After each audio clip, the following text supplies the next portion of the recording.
ensino, né? A nossa escola bíblica, nossos cafés teológicos aos domingos, e hoje nós vamos fazer algumas análises sobre a importância da pregação expositiva. Hoje é o início dessa pequena série de estudos sobre a pregação expositiva. Então hoje eu vou dar só um aparato geral sobre o que é pregação expositiva, qual a importância da pregação expositiva e qual a relevância da pregação expositiva para a igreja cristã atual e principalmente para a nossa pequena congregação. Eu quero que você abra a sua Bíblia em 2 Timóteo capítulo 4, para a gente embasar o nosso ensino no texto áureo, que é o 2 Timóteo capítulo 4, a partir do versículo de número 2. Segunda carta de Paulo a Timóteo, capítulo 4, versículo 2.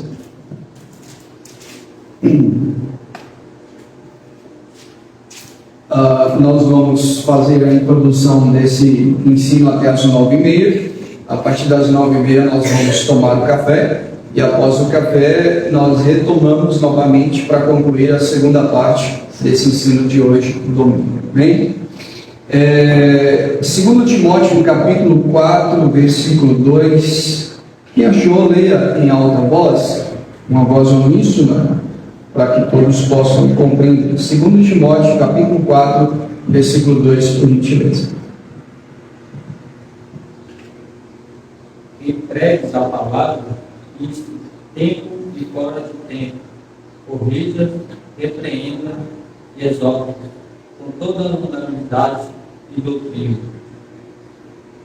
Nós já fizemos a exposição desse texto dias atrás, e nós vimos aí que tempo e fora de tempo, que Paulo escreve aí. Quem lembra os dois termos gregos aí em 2 Timóteo capítulo 4, verso 2? Kairos e akairos, tempo e fora de tempo.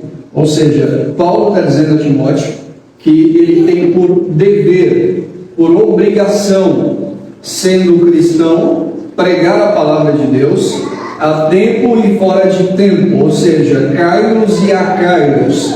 Ele deve pregar a palavra de Deus em qualquer momento. Não existe um tempo certo de pregação. A pregação é em todo tempo. Então não é tempo de pregar a palavra de Deus. O tempo de pregar a palavra de Deus é todo o tempo. É todo momento. Não existe um tempo certo de anunciar o Evangelho. Tanto o tempo sendo oportuno, quanto não sendo oportuno. Nós pregamos o Evangelho em todo o momento. É isso que Paulo está dizendo aí. Há tempo e há fora de tempo. Tempo oportuno e tempo que não é oportuno. Kairos e akairos são os dois termos gregos que Paulo usa aí no capítulo 4, versículo de número 2. Então, de prática, nós já temos uma ideia fundamental, a importância da pregação. A pregação ela é vital para o crescimento da igreja. E é isso que nós vamos tratar à luz de todos os ensinos a partir desse domingo. A pregação ela é vital para o crescimento da igreja cristã. A palavra é o conteúdo da pregação e a autoridade do pregador. O pregador ele prepara o sermão, mas ele não prepara a mensagem. Nós temos uma mania de dizer: eu preparei a mensagem. Não, o pregador ele prepara o sermão, mas a mensagem quem prepara é o próprio Deus. A mensagem quem prepara é o próprio Espírito Santo de Deus. A mensagem já está pronta, só o sermão que precisa ser organizado. A mensagem já é a palavra de Deus. Nós temos 66 livros na Bíblia, nós temos diversos capítulos e versículos. Essa é a mensagem, a Escritura. Nós só organizamos essa mensagem dentro de um escopo chamado sermão e anunciamos essa mensagem em forma de proclamação. Mas a mensagem ela já está pronta. Então o pregador ele prepara o sermão, mas não a mensagem é a Bíblia. A mensagem é a palavra de O pregador, ele busca a iluminação e não a revelação. A revelação é a Bíblia, a revelação é a palavra de Deus. A Bíblia não é uma das principais revelações de Deus ou uma das revelações de Deus. Ela é a única, exclusiva, única revelação de Deus. Então, o pregador, ele prepara o sermão, mas não prepara a mensagem. A mensagem é a palavra do Senhor. Dito isso, nós entendemos também que pregar a palavra de Deus, meus irmãos, é expor o que está nela e não fora dela. Pregar a palavra de Deus é expor o que nela já está escrita. Não temos o direito de criar uma nova pregação. Não temos o direito de mudar a pregação. Não temos o direito de mudar a mensagem que já foi escrita. Então, pregar a palavra de Deus é expor o que já está escrito. É por esse motivo que todo pregador expositivo, ele tem um compromisso fiel e fidedigno de expor a palavra de Deus verdadeiramente. Porque ele não vai criar uma mensagem nova. A mensagem é antiga. A mensagem é antiga. Ele vai criar um novo sermão, mas a mensagem é antiga. É a mesma mensagem dos apóstolos. É a mesma mensagem dos profetas. Ora, é aquilo que eles escreveram e que está no livro sagrado, na palavra de Deus. Na palavra de Deus. Eu estou ensinando, enquanto isso, você, surgindo dúvidas, pode levantar a mão e fazer sua pergunta que estiver relacionado propriamente ao que está sendo ensinado. Então, pregar a palavra de Deus é expor o que na palavra de Deus está escrito e não fora da palavra de Deus. Gente, quando a pregação é bíblica, quando a pregação é cristocêntrica, quando a pregação é bíblica, o apelo não parte do púlpito para os bancos, o apelo parte dos bancos para o púlpito. Ou seja, quando a pregação é expositiva, é bíblica, é cristocêntrica, não precisa fazer apelos. Em Atos capítulo 2, versículo 37 a 30, você vai ver que quando a pregação é bíblica, não existe apelo no final da pregação. Abre em Atos capítulo 2, versos 37, versos de número 37 e 38. Quem diz isso é a própria Bíblia Sagrada. Quando a pregação ela é cristocêntrica, quando a pregação é focada na pessoa e na obra de Cristo, o pregador não precisa chamar as pessoas para vir à frente e fazer uma confissão. Atos capítulo 2, versos 37 e 38, por gentileza. E ouvindo eles isto, confundiam-se em seus corações, perguntavam a Pedro e aos demais apóstolos: que faremos, irmãos? E disse Pedro: arrependei-vos e cada um de vós seja batizado em nome de Jesus Cristo. A pergunta partiu de quem? De Pedro ou dos ouvintes de Pedro? Em Atos no capítulo 2, após a descida do Espírito Santo, a Bíblia diz que todos foram cheios do Espírito Santo. Pedro tomou a palavra e começou a pregar a morte, a ressurreição, a encarnação de Jesus. Ele prega o Evangelho para todos os que ali estavam, e a Bíblia diz que quase 3.000 almas se convertem a Cristo. Só que Pedro não chamou essas 3.000 almas para que venha à frente, levanta a mão, aceita Jesus e faça uma confissão. Não, essas quase 3.000 pessoas, ao ouvir a pregação, elas que disseram para Pedro: o que faremos nós? E agora? O que faremos diante dessa mensagem? Aí Pedro responde: arrependei-vos e creis no Evangelho. Ou seja, o apelo parte das pessoas para o pregador e não do pregador para as pessoas. Esse é o segredo da pregação bíblica. Esse é o segredo da pregação expositiva. É que o apelo é a própria pregação. Não existe apelo no final da pregação. O apelo é a própria palavra. Ora, se a palavra é cristocêntrica, se a palavra é bíblica, se o Evangelho está sendo pregado, para que eu vou convidar levar as pessoas para aceitar, sendo que a própria palavra já está ferindo o coração das pessoas. Gente, eu já preguei em lugares expositivamente, biblicamente, e as pessoas, elas vinham chorando até o púlpito, se arrependendo dos seus pecados. Ou seja, quando a pregação é bíblica, não existe nenhum apelo emotivo, nem forçar a porta, nem forçar, porque a maioria dessas igrejas, o que acontece é um forçamento de barra, se é que eu posso usar esse termo. Porque se canta, vamos cantar, depois que o pregador já pregou 1 hora e começa a cantar, vamos cantar, e enquanto a banda toca, você vai bem à frente, vem já, se arrependa, e fica lá 1 hora, batendo ali para ver se a pessoa, aí a pessoa vem à frente, talvez ali um bêbado, drogado, sem nenhuma perspectiva de fé, ele à frente porque foi convidado, mas volta e continua na mesma vida de pecado. E as igrejas fazem uma festa, né? Tira a foto e coloca lá 10 almas, 20 almas, e tira foto de todo mundo chegando à frente. Aquilo não é alma, que foi um apelo emotivo, uma confissão pública falsa. Isso não é conversão verdadeira. Conversão verdadeira é mudança de vida. Por esse motivo você nunca verá aqui nessa igreja esse tal de apelo de quem quer, de quem deseja aceitar, ouvir, ou voltar, ouvir à frente. Não. Quando o pecador ouve a mensagem lá atrás, na porta, ele vem até a frente chorando e se arrepende. Esse é o verdadeiro evangelho. E isso é difícil da gente ver hoje. É muito difícil. Por que é muito difícil de ver hoje? Pelo simples fato de que é difícil hoje de pregar, de ver uma pregação bíblica, de ouvir uma pregação genuinamente evangélica, cristocêntrica, pautada e voltada na pessoa e na obra de Jesus Cristo, nosso Senhor.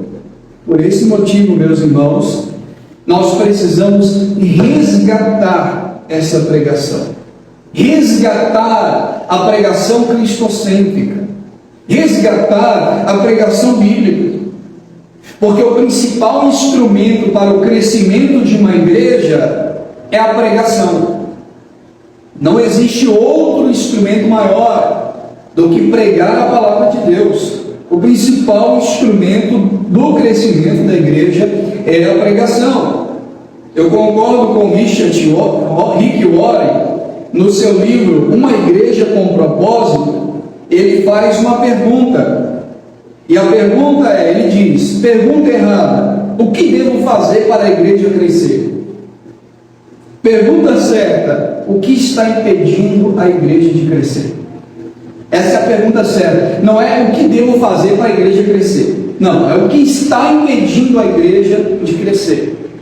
Porque a pregação cristocêntrica, a pregação bíblica é o principal instrumento para o crescimento da igreja. A pregação expositiva no poder do Espírito Santo é o principal instrumento que Deus usa para que pecadores se arrependam, para que pecadores creiam na mensagem do Evangelho. E talvez nós temos aqui que parar um momento e começar a ponderar um pouquinho sobre nossa vida e sobre a nossa igreja, principalmente falando. Nós temos 2 extremos. Primeiro, numerolatria. Numerolatria é você idolatrar os números, é você querer que cresça a qualquer custo. Aí entra o que nós chamamos de pragmatismo, que é uma filosofia do século XX, que surge dizendo que o interesse não é a verdade, mas o interesse é o que dá certo, é os números. Pragmatismo é trocar o certo pelo duvidoso, é trocar o certo pelo que dá certo, é trocar o certo pelos resultados. Ou seja, uma mulher pastoreando e liderando a igreja é errado, não é certo, mas dá resultado, não dá? Eu tenho certeza que uma mulher, ela consegue observar os melhores pontos, consegue trazer suas melhores amigas, ela tem mais espaço de comunicação com outras mulheres, a igreja vai crescer. Por isso que a maioria das igrejas que são lideradas por mulheres são mais cheias. Dá certo? Dá, e muito certo. Mas eu pergunto, é certo? Não, muito errado. Isso é chamado de pragmatismo. Outra coisa, teatro. Dá certo? Dá, e muito certo. Se a gente fizer um teatro aqui, só para montar uma equipe de teatro, são no mínimo aí 4 a 5 jovens. 4 a 5 pessoas é que já enchem essas cadeiras. Isso atrai as pessoas para um ambiente cultural, filosófico. Teatro, ora, é um teatro, é bonito, as pessoas vão vir para assistir e vão vir para se apresentar. Dá certo? Dá. É certo? Não. Por que não é certo um teatro na igreja? Porque nós temos o que é chamado princípio regulador do culto. O que é o princípio regulador do culto? Tudo que Deus determinou para que haja no culto, nós fazemos. O que Deus não determinou, nós não fazemos. Deus não determinou que na igreja tenha teatro. Onde está na Bíblia que tem que oferecer teatro a Deus? Nós só fazemos o que está na palavra de Deus, o que está na Bíblia Sagrada. Teatro é cultural. Você pode apresentar um teatro bíblico sobre a encenação, a morte e crucificação de Jesus numa escola, num centro cultural, mas dentro do ambiente de culto é oração, pregação, louvor bíblico e a bênção apostólica, sacramentos, batismo e ceia quando oportunos. Fora isso, a gente não pode acrescentar nada do que já está posto, a fim de atrair pessoas e trazer crescimento. Aqui você começa a entender qual o motivo de poucas pessoas frequentarem uma igreja bíblica. Muitas vezes, a igreja que prega a palavra, como ela está, ela não será uma igreja populosa.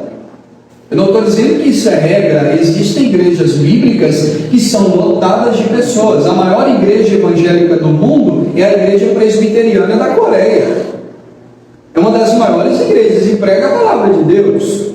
Por quê? Porque isso não é regra. Só que o normal é uma igreja que prega sistematicamente as Escrituras, teologicamente correta, biblicamente, em um país teologicamente errado, em um evangelicalismo brasileiro teologicamente corrompido, teologicamente adulterado, será uma igreja talvez insignificante no meio da maioria.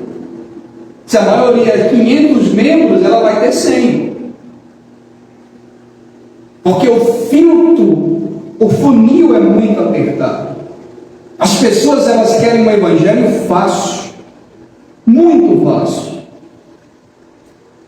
Eu vou até tirar o microfone, porque seria um pouco falta de ética dizer, mas eu vou dizer, domingo passado, quando a gente virou o carro aqui e estava estacionando, aí o culto aqui do lado já estava tendo culto, e eu bati o olho, falei, vou dar uma observada. Quando eu bati o olho, eu vi obreiros, pessoas, dá para ver que é obreiro com gravatas, na porta, dançando. Eu fiquei rindo, falei, meu Deus, o que é isso? Obreiros, pessoas com barba, bigode, homem velho, bigode na cara, lá na porta da igreja, dançando na hora do louvor. Eu fiquei pensando, meu Deus, o que é isso, gente? O que é isso? Que evangelho é esse? Que ensinamento é esse? As pessoas querem forró. Elas adoram isso. Mas por que é cheio? Por causa do forró. Por causa da alegria, da eufonia. E eu fico me questionando, poxa vida, a gente tenta não falar mal. A gente tenta não criticar. A gente tenta dizer, paz do Senhor, amém. Mas não dá. Como você vai entender o Evangelho em um lugar desse? Isso é só um exemplo, tantos outros. Apóstolos, não entra, não cai. Mas as pessoas gostam. Você ter filmado com o celular, assim, postado na rede. As pessoas gostam dessas coisas. As pessoas gostam dessas coisas. Isso que atrai as pessoas, gente. Então, já pensou se eu colocasse aqui uma baby look, mostrando os bracinhos, uma calça bem apertada, um tênis, arrepiasse mais o meu cabelo, agora eu sou pastor jovem, colocasse uma luz colorida aqui, gente, aqui ia estar lotado de gente. A gente ia convidar os molequinhos lá da praça, do skate, traz todo mundo pro skate. Gente, isso aqui ia lotar de pessoas. Mas quando a gente prega o Evangelho, não é todo mundo que vai aguentar o Evangelho, não. É espada. Não é qualquer pessoa. Então é um perigo muito grande. A numerolatria é você colocar o seu coração nos números. Não, tem que ter números a todo custo. Isso é um perigo. Você perguntar o que o povo gosta. Isso é pragmatismo. É você abrir um templo, um salão e dizer o que o povo gosta. Isso é pragmatismo. Só que Deus não quer apenas o crescimento numérico da igreja. Deus quer o crescimento saudável. Jesus disse: ide por todo mundo, ou seja, é todo mundo. É grande o número, né? O mundo inteiro. Só que ide por todo mundo e dançai, e fazer teatro, ide por todo mundo e cantai, ide por todo mundo e dançai coreografia. É isso que a Bíblia diz? Ide por todo mundo e pregai. É pregação. O principal e maior instrumento de crescimento da igreja é a pregação e ponto final. Não existe outra coisa a ser feita. É pregar a palavra de Deus. Então, se você não suporta 1 hora de pregação, aqui não é local para você. Você tem que buscar uma danceteria, local de show. E tem muitas igrejas dance show aí. Talk show, né? Você tem que procurar um local onde você diz, e seja realista. Eu estou procurando um local onde eu me sinto bem. Eu acho isso fenomenal das pessoas. Elas são tão realistas que elas estão dizendo com a própria boca: eu estou procurando um local que não prega o Evangelho. Eu estou procurando um local que eu me sinta bem. Ou seja, eu que escolho o que eu quero ouvir e o que eu quero sentir. Eu tenho que me sentir bem. É eu que escolho. Não é Deus. Elas estão dizendo com a própria boca que elas não querem o Evangelho da graça. Eu acho isso incrível quando, pelo menos, elas estão sendo sinceras. Elas não estão mentindo, porque o coração delas não está no Evangelho. Está em outra coisa além do Evangelho, que não é a palavra de Deus. Mas, em contrapartida, nós temos um outro extremo, que talvez, eu acho que esse é mais direto a nós, calvinistas reformados: a numerofobia. Se nós temos a numerolatria, que é a idolatria dos números, nós temos a numerofobia, que é o medo dos números. É preciso ter resultado, gente. Se a igreja não cresce, ela está doente. Tem algum ponto errado, tem alguma coisa errada. Sem pregação não tem salvação, e sem pregação também não tem crescimento. Então, se a igreja não cresce, pelo menos qualitativamente, tem algum problema com a pregação, com a igreja, com os irmãos. Alguma coisa está errada. Por isso que é necessário evangelização. Por esse motivo que agora esse início do mês, final do mês de março, início do mês de abril, eu estava orando e eu comecei a falar: poxa, vamos dividir grupos na igreja, porque esse é o propósito. E eu preciso ensinar vocês alguns pontos de liderança, porque fiz só um experimento. Por exemplo, nosso irmão Jonathan, departamento de evangelismo, falando aqui especificamente para nós. Nossa irmã Julieta, grupo de oração das irmãs, líder das mulheres. Eu preciso ensinar vocês alguns pontos de liderança. Todo líder precisa ter um vice, precisa ter alguém para substituí-lo. Por exemplo, essa semana foi muito corrida para todo mundo, questão de doença, trabalho, é uma correria muito grande. Então, na falta do líder, tem um vice para assumir. Então, mesmo que a igreja é pequena, dá para a gente organizar líder, vice-líder e repartir a igreja em grupos, para que a obra cresça, para que tudo não dependa somente do pastor, senão sobrecarrega muito. Imagina se aqui tivesse 100 pessoas e fosse só eu para reunir na quinta-feira de manhã, à noite, reunir na quinta-feira à tarde, reunir na quarta-feira à noite, reunir domingo de manhã. A gente não ia na conta se não tiver repartições. E para que nós entremos nesse propósito, já começa de pequeno, para que a gente aprenda, para que a gente discipule, para que a gente ofereça a Deus um trabalho bom. E outra coisa também, a gente precisa fazer o melhor para Deus, gente. E fazer o melhor para Deus é separar o melhor que você tem para Ele. O melhor do seu tempo, o melhor do seu esforço, o melhor da sua vida, o melhor do seu dinheiro, o melhor de tudo é para Deus, gente. A gente está fazendo o melhor para nós e deixando as sobras para Deus. O melhor deve ser feito para o Senhor, para Deus. James Gomes diz que nós estamos à procura de melhores métodos. Deus está à procura de melhores homens. Deus não unge métodos, Deus unge homens, pessoas. Por esse motivo, nós precisamos orar e desenvolver uma vida de oração. Porque a oração é a segunda ferramenta. Primeiro é a pregação, o segundo é a oração. Quando a igreja ora, ela cresce. Porque a oração, ela produz crescimento em todos os aspectos para a igreja. Falando no que diz respeito à pregação, John Wesley diz assim: ponha fogo no seu sermão, ou ponha o seu sermão no fogo. Ou seja, a igreja precisa ser viva, a igreja é um organismo vivo, ou seja, ela cresce, ela se expande, ela se desenvolve, ela se exercita, ela tem suas funções como um corpo humano mesmo, um corpo vivo.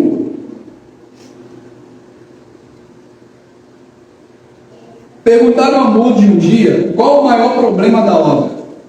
D.L. Moody, um grande pregador. Ele diz assim: o maior problema da obra são os obreiros. O problema não está na obra, o problema está nos obreiros. Então, o maior problema, você precisa olhar para a igreja e dizer: a igreja não cresce porque eu sou o problema.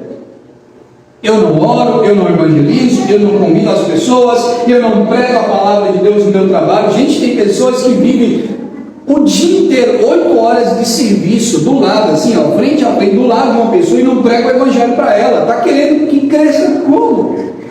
Não prega o evangelho, não ensina a palavra, não tem um anúncio, não vive, principalmente, não dá testemunho de cristão. Vai querer que cresça como? O maior problema da obra são os obreiros. Nós somos o problema.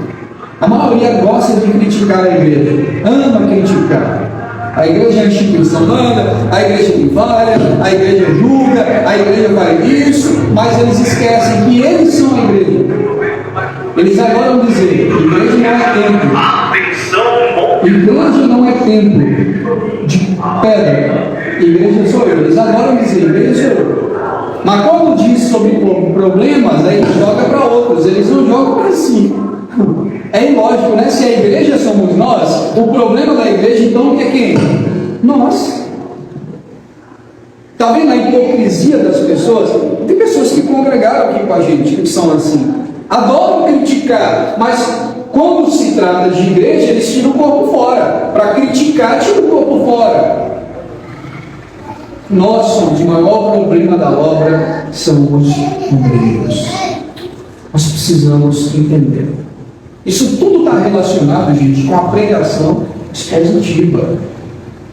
Porque é o principal método, é o principal meio.